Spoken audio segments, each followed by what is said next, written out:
All right, in this module, we're going to talk a little bit about guests. A lot of podcasts have guests on for their episodes. And so we've made that a really important core component of Podpage.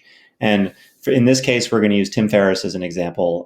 Obviously, has been massively successful in the podcast world. So let's say you know he's going to be coming on the show, and you want to just, in addition to your episode page, you want to link to like a page that's specifically designated for him. So you go into your guest profiles, you go into episodes, guest profiles, and you say, okay, new guest.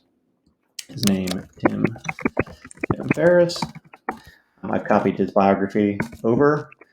You can say he's a writer or podcast host. And you can upload a profile photo. I think I grabbed one of his. And then I think his website is Tim Blog. And on Twitter, he's maybe T Ferriss. And you can put his other links on here, right? So then you hit the save. And what you've just done is created a page on your website with Tim Ferriss. So we're going to go over there, and we're just going to check that out for a quick second. We're going to look at the... Oh, wait. First, we're going to add him to an episode, all right? So you've added him, and let's say he was part of your most recent episode. He obviously... Let's do episode... this one. You go in here, you go to guests, and there he is. So you click Tim Ferriss, and you save it. So now when you look at this episode on the web, and when you go to the actual episode page for it,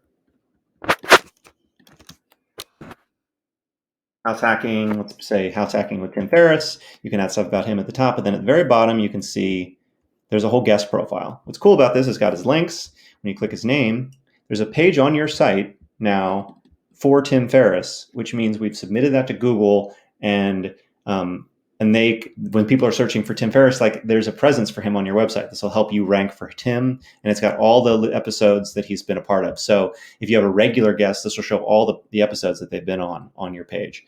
Now, this is cool. It works really well. How can we make this a little bit better? Well, the way that we've made it better is instead of you having to go get all that information about Tim, we've given you a guest intake form. So I'll just copy it and show it to you. So this is the guest intake form. It's already branded with you. They can type in their name, their bio. They fill this out themselves. They give you a photo. And at the bottom, they sign a guest agreement and release, which was awesomely provided to us by Easy Legal for podcasters. Highly recommend checking them out. So what they're basically doing is they're agreeing to your release while they're giving you their guest information. And when they do this, they're creating a profile over in your guest profiles. And so when you try this, you'll see they show up here, and it's the same thing. Like you go in here and you add them to an episode. So that's how that's the easiest way to bring guests on. You have them fill it out, you have them sign a release, and then all you do is go and attach them to an episode when it's time. Now, since we're here, I'll give you a little bit more information about the release. If you want to, you can have this just show up here. You can see register as a guest becomes a link if you would like that to be a way for people to fill this out. Otherwise, if you don't add it to their navigation bar, it's still a link you can send people. It just can't be filled up by anyone.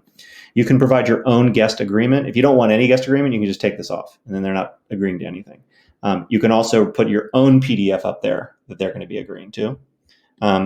Once they fill this out, they go to a confirmation screen, so you can put your confirmation message in there. Thanks for registering for my show. And if you want, if the next step after registering is like picking a date, you can put like a Calendly link or something, a scheduling link. So on the next page, it says, thanks for my show. Next step, do the scheduling link. Or if there's additional questions you want to ask, you can add another questionnaire afterwards. So this has been very popular with the community. We hope you find it useful. We'll continue to improve it, but please send us feedback about it.